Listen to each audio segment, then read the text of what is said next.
Yes, good morning to all the students who are preparing for our IMC entrance exam. This is सैनिक institute Telibagh Lucknow. आज आपके लिए मैं विजय चौहान लेकर के आया हूँ रेशियो एंड प्रोपोर्शन का एक टॉपिक जिसके थ्रू आप अच्छे स्कोर कर सकते हैं। आपके एग्जाम में 30 क्वेश्चंस होते हैं मैथ्स के, जिसमें से आपको 1 से 2 क्वेश्चन जो होता है that is related to the ratio and proportion. Hopefully maximum time पे तो आपका एक सैलरीड पर्सन्स की जो सैलरी का रेशियो होता है वो आपके एग्जाम में पूछा जाता है। बट एक क्वेश्चन और आता है आपके एग्जाम में that is related to the mean proportion, और कई बार एक क्वेश्चन और पूछा जाता है that is the third proportion, है ना। या इससे रिलेटेड एक क्वेश्चन और आपके एग्जाम में बनता है दैट इज कि अगर 30% बढ़ा दिया जाए हर एक की पेमेंट में या कुछ बच्चे ऐड हो गए तो फिर आपका आंसर क्या होगा। एक क्वेश्चन इसके साथ साथ और भी इंपॉर्टेंट होता है आपके एग्जामिनेशन के लिए, जो कि आपके रेशियो एंड प्रोपोर्शन से नहीं है बट तब भी वो क्वेश्चन पूछा जाता है। जैसे कि होता है एक्चुअल में उस क्वेश्चन की सही कैटेगरी तो है वर्क एंड टाइम की, बट इसके अंदर भी पूछा जाता है। Okay, so let's begin with the topic that is the ratio and proportion. सबसे पहले तो मैं आपको चैप्टर की जो थीम है दैट वो एक्सप्लेन करना चाहूँगा कि रेशियो एंड प्रोपोर्शन होता क्या है। रेशियो एंड प्रोपोर्शन, जो रेशियो प्रोपोर्शन का तो एग्जैक्ट मीन्स आप एक लाइन में समझ सकते हैं that means equal. Okay, but ratio जो है what is ratio? Ratio is not a fixed value. जहाँ पे कोई भी चीज़ फिक्स नहीं होती है उस चीज़ को हम रेशियो के फॉर्मेट में डिवाइड कर देते हैं। जैसे ratio between girls and boys, इस लाइन से आप समझ रहे होंगे ratio between girls and boys, girls and boys के बीच का जो रेशियो है वो। अब जब भी यहाँ पे ये दिया गया girls and, yes Athar Abhinav Tiwari, okay Mahendra, good morning to you. यहाँ पे जैसा कि मैंने बताया कि रेशियो एंड प्रोपोर्शंस में है जो वैल्यू जो है वो फिक्स नहीं होती है, उस कंडीशन में हम लोग क्या लेते हैं रेशियो। ठीक है, जब भी वैल्यू आपकी फिक्स ना दिखाई दे तो उसे हम क्या लेते हैं रेशियो के फॉर्मेट में ले लेते हैं। इसी तरीके से एग्जाम में और आता है ratio between cost price and selling price, cost price and selling price, जो कि आपके एग्जाम में क्वेश्चन आता है। क्योंकि होता क्या है एकेडमिक्स में आपको कॉस्ट प्राइस और सेलिंग प्राइस तो पढ़ा दिया जाता है, प्रॉफिट एंड लॉस पढ़ा दिया जाता है, बट आप एग्जाम की तैयारी कर रहे हैं जो कि बहुत ही एडवांस एग्जाम है, और जब हम एडवांस एग्जाम की तैयारी करते हैं तो उसके अंदर हमें एडवांस क्वेश्चन भी आने चाहिए। तो अब स्कूल के लाइफ में जो है ये नहीं बताया जाता है कॉस्ट प्राइस और सेलिंग प्राइस का रेशियो, है ना, बट क्वेश्चन आपके एग्जाम में इस तरीके से भी आता है। या एक कंपनी के अंदर एम्प्लॉयज हैं, है ना, एम्प्लॉयज हैं। अब एम्प्लॉयज जो हैं वो 2 टाइप के हैं, कुछ ऑफिसर्स होते हैं और कुछ नॉर्मल स्टाफ होते हैं, जिनके सैलरी का रेशियो दिया रहता है। आपको फाइनली बताना होता है कि भैया इसके अंदर total number of working staff कितने हैं, या आपको क्वेश्चन दे दिया जाता है कि आपके ऑफिसर्स की जो सैलरी है वो कितनी है, या एम्प्लॉयज की जो सैलरी या स्टाफ की सैलरी है वो कितनी है। अभिनव तिवारी, ओके। तो चलिए स्टार्ट करते हैं। रेशियो का जो सिंबल होता है that this is the ratio symbol. Okay, इसमें जो आपको चीजें पढ़ती होती है, फर्स्ट जो है सेकंड प्रोपोर्शन, है ना, सेकंड प्रोपोर्शन पढ़ना होता है, थर्ड प्रोपोर्शन पढ़ना होता है, फोर्थ प्रोपोर्शन पढ़ना होता है, और इसके साथ साथ में एक चीज और पढ़नी होती है that is mean proportion. Confirm? तो होपफुली मैक्सिमम टाइम पे तो यहाँ से आपके क्वेश्चन आता है एग्जाम में, जो कि बच्चों को आना चाहिए, है ना। और फिर उसके बाद में थर्ड प्रोपोर्शन और फोर्थ प्रोपोर्शन से, इन दोनों टॉपिक से भी क्वेश्चन आपके एग्जाम में आता है। ओके, तो बेसिकली आपको थर्ड प्रोपोर्शन, फोर्थ प्रोपोर्शन और मीन प्रोपोर्शन, इसके साथ साथ एक एडवांस टॉपिक जो होता है दैट इज ये आपको पता होना चाहिए। इसके साथ साथ एक चीज और आपको पता होना चाहिए, देखिए क्या है वो,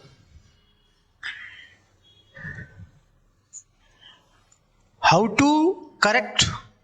जैसे आपको दे दिया ratio between A and B, ये लास्ट ईयर क्वेश्चन भी था, ए एंड बी का रेशियो 3:4 है, एंड सपोज बी और सी का रेशियो जो है 5 and 6 है, और सी एंड डी का रेशियो जो है 1:2 है ना। तो आपसे पूछा गया कि अगर बोल दिया गया A plus B plus C plus D complete मिला के 1600 है ना? तो उसमें से ए का रेशियो क्या है, दिस इज द क्वेश्चन। तो डायरेक्टली बच्चे कई बार क्या करते हैं कि ए को 3 कंसीडर कर लेते हैं और बी को 4 कंसीडर कर लेते हैं, बट ये जो मेथड है ये गलत हो जाता है। ठीक है, क्यों गलत हो जाता है? क्योंकि आपको करेक्ट फॉर्मेट पता होना चाहिए। सबसे पहले आपको करेक्ट फॉर्मेट पता होना चाहिए, और जब करेक्ट फॉर्मेट पता होगा तब उसका आप आंसर क्लियरली दे सकते हैं। ओके, तो ये भी आपको सोल्यूशन पता होना चाहिए, how to get the correct ratio between A B C and D. ये जिसे सॉल्व करना आता है तो वो कंसीडर कर सकता है कि हाँ थोड़ी बहुत चीजें आपको क्लियर हैं। एक एग्जाम में क्वेश्चन इसी लेवल पे आता है, अगर ये दिया हुआ है आपके एग्जाम में, तो a plus B plus C upon में c प्लस डी की वैल्यू क्या होगी, ऐसे भी क्वेश्चन दे सकता है। एक क्वेश्चन और दे सकता है आपको कि a square plus B square plus C square upon में डी स्क्वायर, इसकी वैल्यू क्या होगी।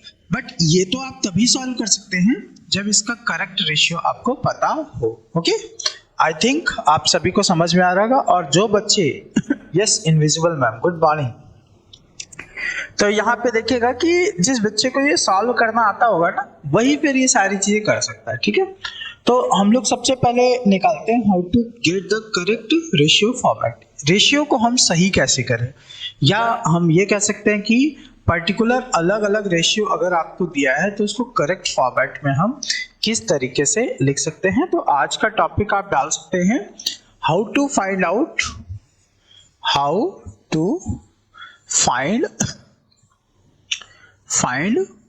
करेक्ट रेशियो है ना, कैसे हम निकालेंगे करेक्ट रेशियो। और उसके बाद में फिर हम सेकंड प्रोपोर्शन करेंगे, थर्ड प्रोपोर्शन करेंगे, फोर्थ प्रोपोर्शन करेंगे एंड देन करेंगे मीन प्रोपोर्शन। ठीक है, इसके अलावा डुप्लीकेट रेशियो भी होता है, ट्रिप्लीकेट रेशियो भी होता है, सब डुप्लीकेट रेशियो भी होता है, सब ट्रिप्लीकेट रेशियो भी होता है, जो कि आईसीएसई बोर्ड ने कंसीडर किया है या आपको बुक में दिया गया है, जिसे रिलेटेड आपके एग्जाम में आज तक क्वेश्चन नहीं आए हैं। बट नहीं आए हैं तो इसका मतलब ये हम बिल्कुल नहीं कह सकते हैं कि नहीं आएगा। वैसे भी बेसिक फॉर्मेट मैंने आपको एक्सप्लेन कर दिया है कि कौन कौन से क्वेश्चन आपके एग्जाम में आ सकते हैं। Okay, now so how to find out the correct ratio, आज का पहला टॉपिक अपना यही रहने वाला है, और इसे हम कैसे सॉल्व करते हैं इस चीज को देखते हैं। Okay, all the students good morning, invisible man Abhinav Tiwari, okay, Shalini ji नमस्ते, Maya Tiwari good morning, Raja Ram Mishra good morning, Mahima Chauhan ji good morning. Okay, I hope आप सभी की स्टडी अच्छी चल रही होंगी। तो क्वेश्चन नंबर 1 है आपके लिए, yes those who are online they can answer A, sorry यहाँ थोड़ी सी मिस्टेक हो गई है जिसे हम करेक्ट करना चाहेंगे। नाउ क्वेश्चन इज कि गिवन है a to b is equal to 6:7 and b to c is equal to 5:2.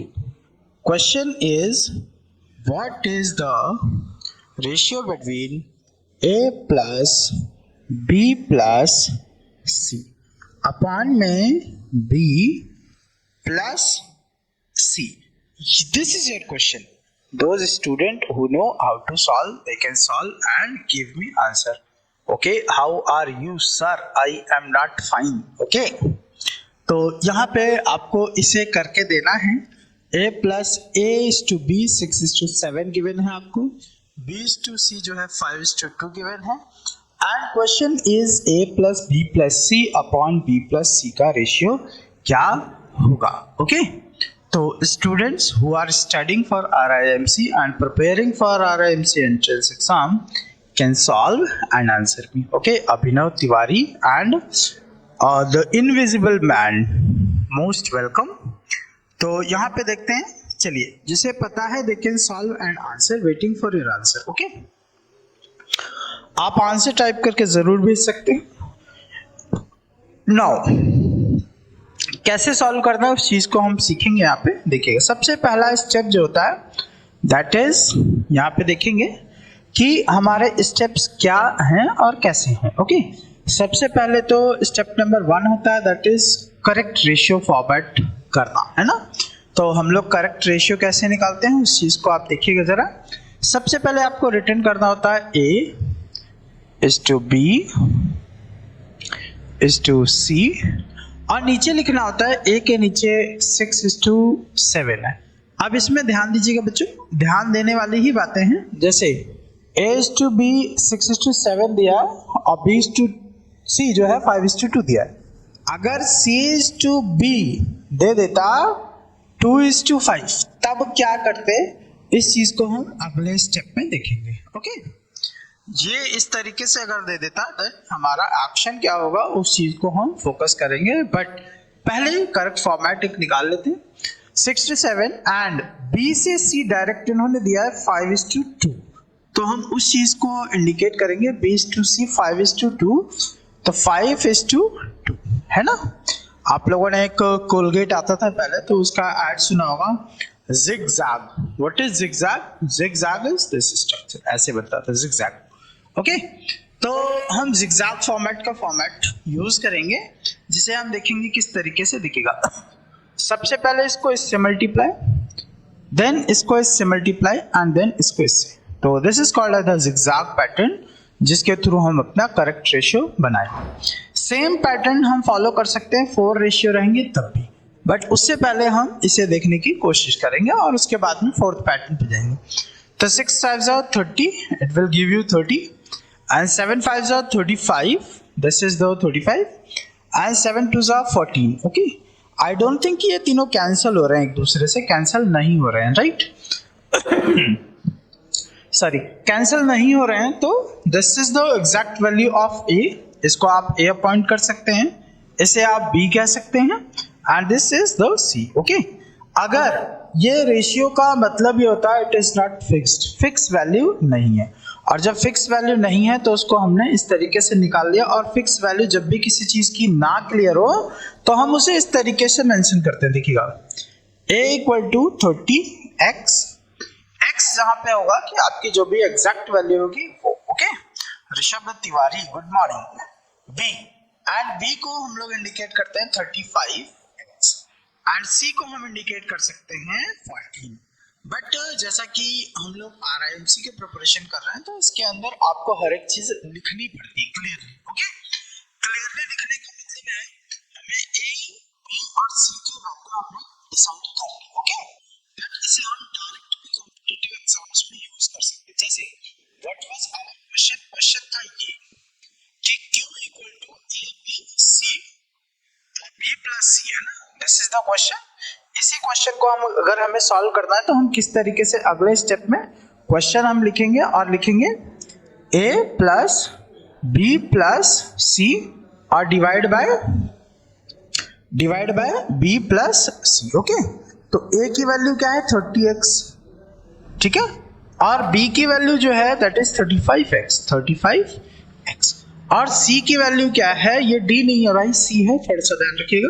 This is the C की वैल्यू है 14x। ओके, C की वैल्यू कितनी है 14x, और नीचे क्या है B + C, that means 35x plus आपका 14x हो जाएगा। ओके, अब मुझे लगता है कि आप सभी को समझ में आ गया कि किस तरीके से हम रेशियो को सही तरीके से लिखेंगे और उसके बाद में सॉल्व कर लेंगे।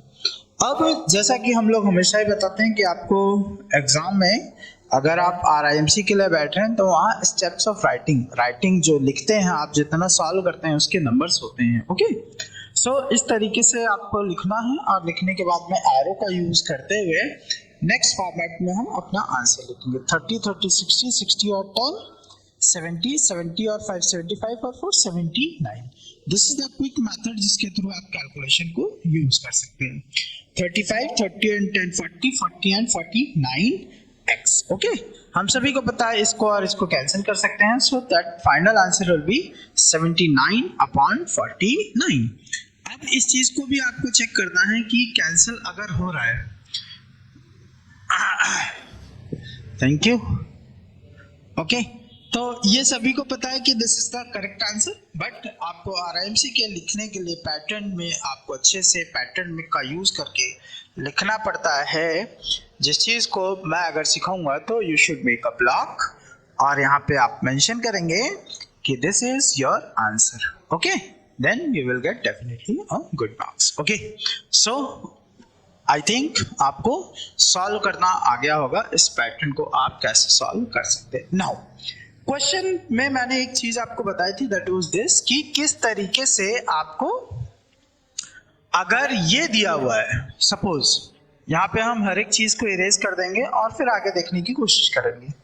यदि क्वेश्चन को थोड़ा सा चेंज करके आपको दिया गया है दिस बी, यहाँ पे जैसे पहले मैंने आपको बताया, पहले आपको इस तरीके से दिया था, बट नाउ थोड़ा सा एग्जाम पॉइंट ऑफ व्यू से हमें सोचना है कि एग्जामिनर क्या क्या कर सकता है।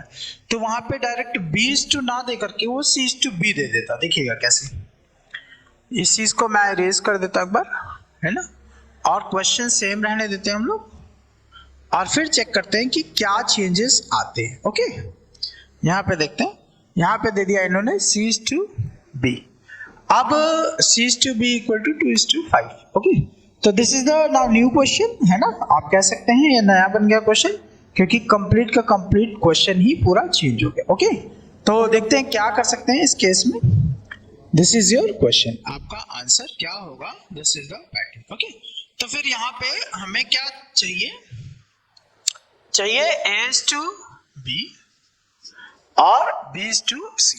हमारी रिक्वायरमेंट तो अभी भी वही है। ओके, रिक्वायरमेंट वही है, बट इन्होंने डायरेक्ट B से C ना दे करके C से B दे दिया। तो इस केस में हम क्या कर सकते हैं, डायरेक्टली हिट करेंगे 6:7।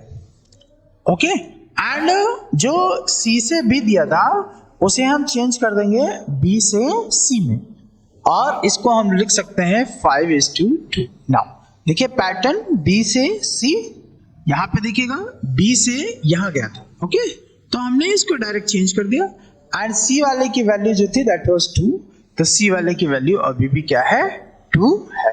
ओके, आई होप आप सभी को समझ में आया होगा। यहाँ देखते हैं 6:7 और यहाँ पे हम लिखेंगे 5:2। करेक्ट है, मुझे लग रहा है, B के नीचे 5। नाउ अगेन मैंने आपको जैसा बताया था, you need to follow the zigzag motion. What is zigzag, इस तरीके से बनता है, कोलगेट का, सिबा का। ओके, यहाँ पे देखेंगे तो इसको हम इससे क्रॉस कर देंगे, इसको इससे मल्टीप्लाई कर देंगे, एंड इसको इससे मल्टीप्लाई कर देंगे। 6 5 30 and 7 5 35 and 7 2 14। This is final. I think you got my point कि A की वैल्यू अब हमारी ये होगी और B की वैल्यू हमारी ये होगी एंड C की वैल्यू हमारी ये होगी। बट अगर आप किसी और एग्जाम की तैयारी कर रहे होते हैं ना, या किसी भी कंपटीशन एग्जाम की तैयारी कर रहे थे, तो आप डायरेक्टली इस वैल्यू को लगाते और OMR में अपना आंसर रहता। But you are preparing for RIMC entrance exam, तो फिर आपको इस तरीके से क्लियरली लिख करके मेंशन करना होगा क्या, कि A equal to 30x and B equal to 35x and C equal to 14x। इस तरीके से आप नहीं लिखेंगे तो आपके नंबर जो है उसके आगे की वैल्यू जो है आपकी चेक नहीं होगी।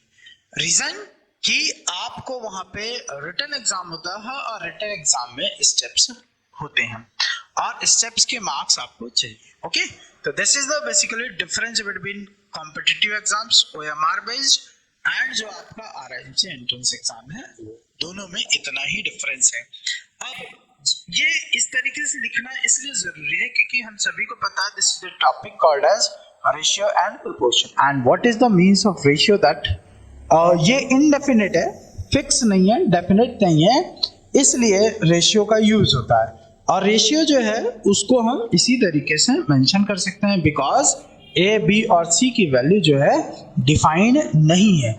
अब जब वैल्यू डिफाइंड नहीं है तो उसके साथ कोई भी हम वेरिएबल एक यूज करते हैं, जिस वेरिएबल को हम इस चैप्टर में डील कर रहे हैं x के साथ में। ओके, तो यहाँ पे क्वेश्चन जो था हमारा इस तरीके से आप अगले स्टेप में यूज करेंगे और लिखेंगे क्वेश्चन।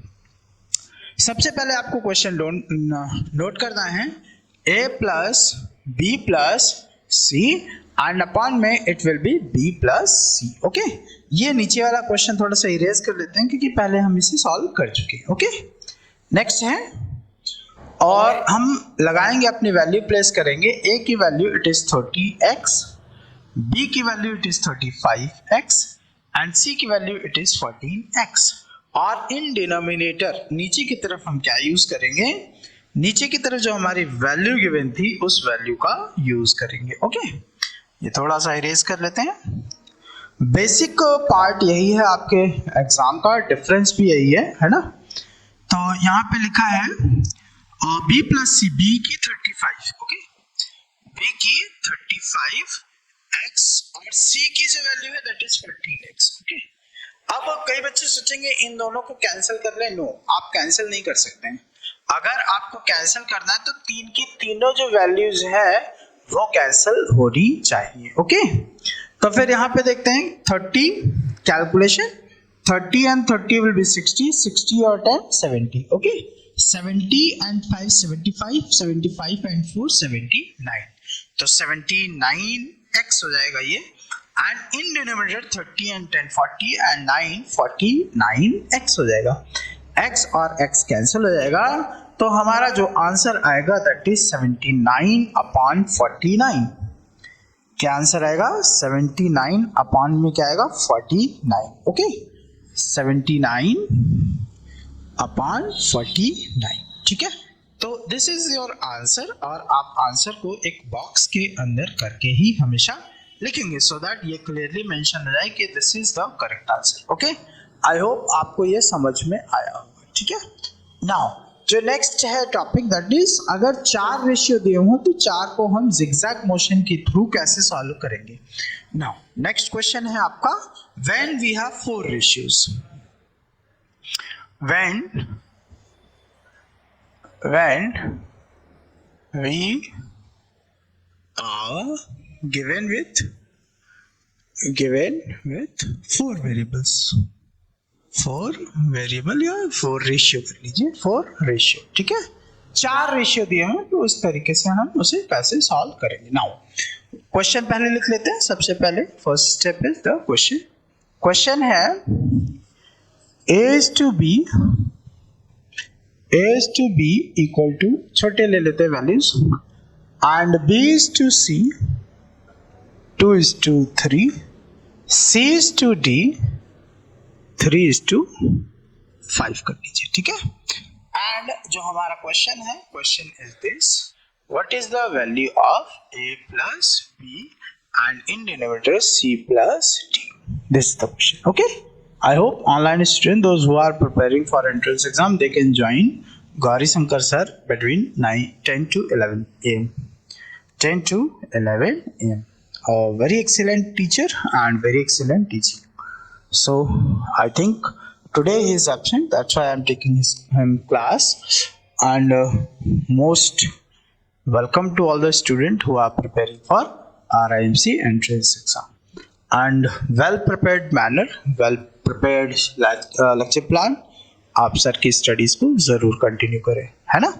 ना next question is, this is the format जो हमें दिया गया है एंड हमें जो आंसर निकालना है, दिस द क्वेश्चन जिसे आपको सॉल्व करके बताना है। ओके, ना नेक्स्ट प्रोसीड करते हैं और देखते हैं इसको कैसे किया जा सकता है। तो what is the first step, जैसा कि आप सभी को पता है फर्स्ट स्टेप में हमें क्या सॉल्व करना है, करेक्ट रेशियो फॉर्मेट को। जैसा मैंने बताया कि आपको जिगजैग पैटर्न का यूज करना पड़ता है, तो हम जिगजैग पैटर्न को कैसे सॉल्व करेंगे इस क्वेश्चन में, या कैसे यूज करेंगे इस क्वेश्चन में, इस चीज को भी जरूर देखते हैं। So first step is step number 1, that is a is to b is to c। Step number 1 हम फॉलो कर लेते हैं, then we will proceed with step number 2। Okay, तो यहाँ पे देखते हैं 1 में क्या है, 1 is to 2 जैसा मैंने पहले क्वेश्चन में बताया, and b is to c is 2 is to 3। तो जिगजैग कोलगेट का प्रचार जरूर याद रखिए, सिबा का आता था पहले, अगर आप लोग यूज करेंगे तो रेड कलर का आज भी अवेलेबल है। Now this is the pattern, आप सभी ने अगर देखा हो तो सिंबल उस पे बना रहता है, 2 is to 1 it will give you 2 and 2 is to 2 it will give you 4 and 3 is to 6। Now one more thing यहाँ पे इम्पोर्टेंट है जो कि आपको नोट डाउन कर लेना चाहिए, इफ कैंसिलेशन होता है तो यहाँ पे आप प्रोसीड कर सकते हैं कैंसिलेशन। ओके, कैंसिलेशन आप सभी को स्कूल में सिखाया गया होगा, तो कैंसिल कर लेते हैं। 2 1 2, 2 2 4 एंड 2 3 3। तो हमारे पास जो एग्जैक्ट वैल्यू मिली ratio between A B and C, that is 1:2:3, है ना। नाउ हमारे पास एक और वेरिएबल अवेलेबल था, दैट वाज डी। तो डी के लिए हमें अगेन एक स्टेप और फॉलो करना पड़ेगा, that is A, now B, now C and now D. ये हमारे पास 4 वेरिएबल जो कि दिए हुए थे रेशियो के अंदर, जिनका हम यूज करेंगे। ए बी सी का हमने निकाल लिया 1 2 3। Now what we will do with the C and D, C and D की वैल्यू जो है 3:5 है, तो हम यहाँ पे यूज करेंगे 3 and 5। अब अगेन आपको कोलगेट वाला रूल याद करना पड़ेगा। Abhinav Tiwari 3/8। Okay Abhinav, I will see 3/8 कहाँ पे होता है। 3 2 6, 2 2 4, 2 1 2, it's correct. Okay, now okay the correct answer you are saying, that's okay. तो यहाँ पे हम लोग जो है इस रेशियो को पहले फाइनलाइज करते हैं कि what will be the correct answer. 3 1 3, 3 2 6, 3 3 9, okay, and 3 5 15। Okay, तो यहाँ पे अगेन हम लोग एक चीज देखने की कोशिश करेंगे, अगर कैंसिल हो रहा है तो हमें मिनिमम फॉर्मेट में इसे या लीस्ट फॉर्मेट में ले जाना होगा। ओके ओके, तो 3 1 3, 3 1 3, 3 2 6, 3 3 9, 3 5 15। सो हमारे पास में जो वैल्यू आई that is A B C and D. Okay, तो हम लोग कैसे लिखेंगे इसको, एग्जाम पेपर में जो आपको पेपर मिलता है उसके अंदर आपको राइट अप करना पड़ता है, लिखने के ही वहां नंबर है, क्योंकि 30 क्वेश्चंस हैं, जो भी 30 के 30 करेक्ट करेगा प्लस उसके स्टेप सही होंगे, मार्क्स उसे ही अलॉट किए जाते हैं। ओके, तो यहाँ पे प्रोसीड करते हैं और लिख करके दिखाते हैं हम आपको कि हम कैसे लिखेंगे इस वैल्यू को।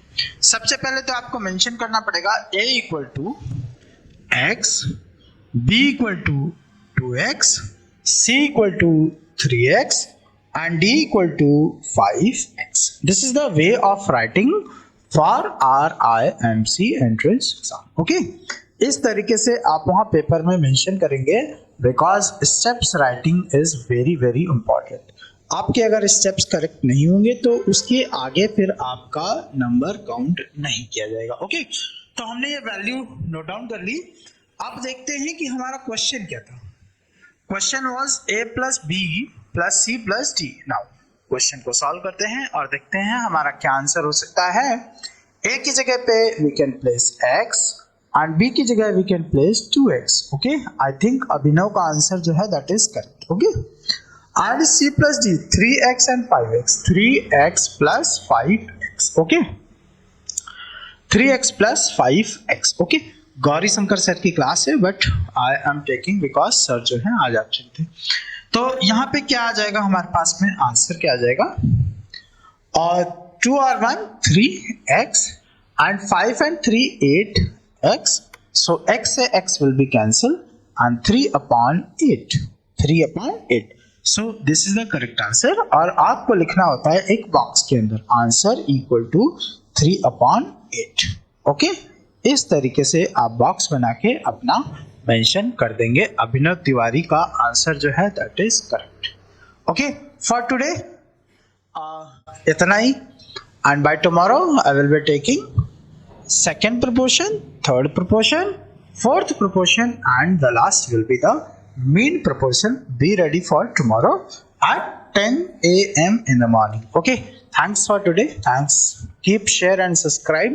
अपने दोस्तों को भी बताएं कि हाँ, these types of classes are run by Sainik Institute by Gauri Shankar sir for RIMC entrance exam preparation. Okay, thanks. Keep watching.